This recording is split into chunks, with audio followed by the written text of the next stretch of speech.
Hello बच्चों, आज हम अप्लाइड केमिस्ट्री की यूनिट 4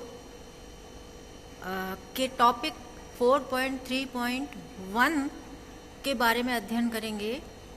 ये टॉपिक है स्नेहक, और स्नेहक के अंतर्गत आपके सिलेबस में स्नेहक की रासायनिक विशेषताएं या रासायनिक गुण टॉपिक हैं, उनके बारे में हमें अध्ययन करना है। लेकिन केमिकल प्रॉपर्टीज के बारे में अध्ययन करने से पहले हमें ये समझना है कि स्नेहक होते क्या हैं, स्नेहक की परिभाषा क्या है। तो बच्चों, स्नेहक को अगर हम परिभाषित करें तो कैसे करेंगे? सभी मशीनों में दो धातुओं की सतह परस्पर एक दूसरे के विपरीत दिशा में गमन करती है। बहुत ध्यान से देखिए बच्चों कि कोई भी मशीन होती है उसमें दो सरफेस होती हैं, है ना, और दोनों सरफेस जो है एक दूसरे के विपरीत दिशा में गमन करती हैं। तो देखिए ये डायग्राम है, डायग्राम में देखिए कि एक लेफ्ट हैंड साइड में है तो दूसरी राइट हैंड साइड में मूव कर रही है। दो मूवेबल सरफेस हैं, दो गतिमान सतह हैं। तो जब ये आपस में गति करेंगी तो क्या होता है? घर्षण होता है, आवाज होती है।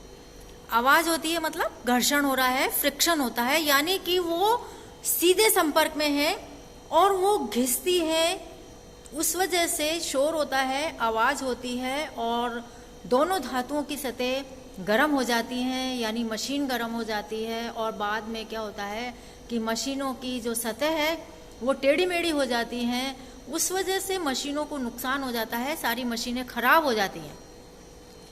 तो इन सब परेशानियों से हमें निमटने के लिए, इन परेशानियों को समाप्त करने के लिए हम एक पदार्थ का उपयोग करते हैं जिसे हम कहते हैं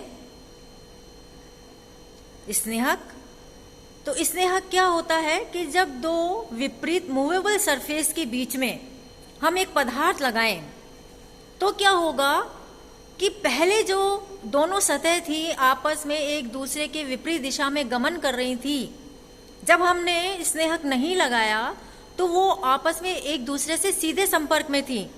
एक दूसरे के सीधे संपर्क में होने से क्या होता है कि वो घिसती हैं, आपस में टकराती हैं, शोर होता है, गर्म हो जाती हैं और मशीनें टूट भी सकती हैं। तो जब हम ये दोनों मूवेबल सरफेस के बीच में हम एक पदार्थ लगा देते हैं जो कि एक फिल्म बना के इन दोनों सतह के बीच में एक फिल्म बना लेते हैं, जिससे क्या होता है कि ये दोनों जो गतिमान सतह होती हैं वो एक दूसरे के डायरेक्ट कांटेक्ट में नहीं रहती हैं, एक दूसरे के सीधे संपर्क में नहीं रहती हैं, और आपस में स्मूथली जब हम मशीन को चलाते हैं तो वो बड़ी स्मूथली चलती है, क्योंकि अब उन गतिमान सतह के बीच में क्या लगा दिया हमने?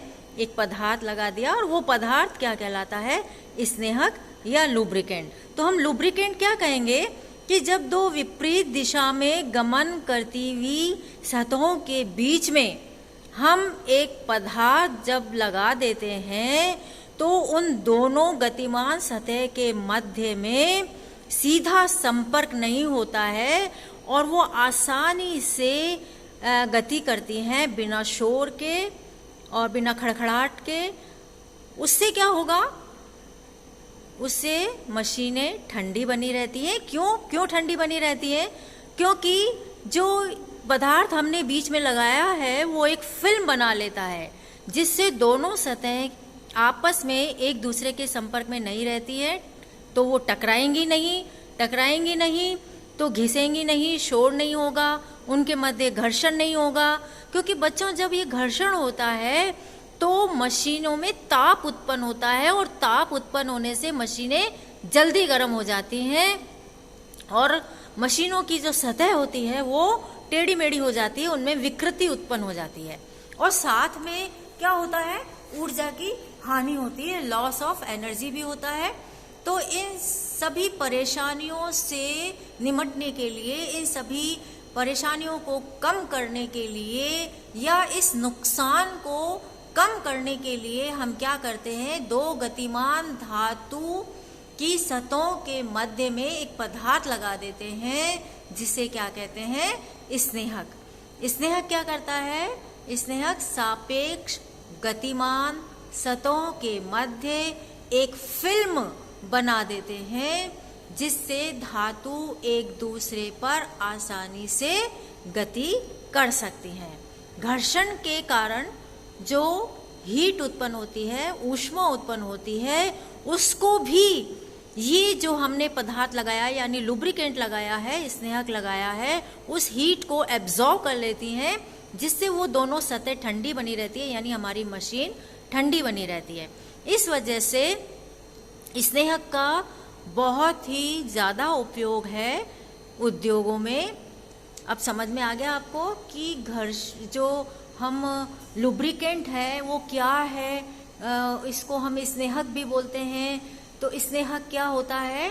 दो विपरीत दिशाओं में गति करती हुई धातुओं की सतह के मध्य में लगाया जाने वाला वो पदार्थ है जो कि दोनों गतिमान करती हुई सतहों के मध्य सीधे संपर्क को तोड़ देता है, जिससे घर्षण कम होता है और घर्षण नहीं होने के कारण मशीनों में नुकसान नहीं होता, मशीनें ठंडी बनी रहती हैं। आज हमने देखा कि लुब्रिकेंट्स क्या होता है। फिर हम नेक्स्ट पार्ट में पढ़ेंगे कि इन लुब्रिकेंट्स की रासायनिक विशेषताएं या रासायनिक गुण कौन कौन से हैं। Thank you.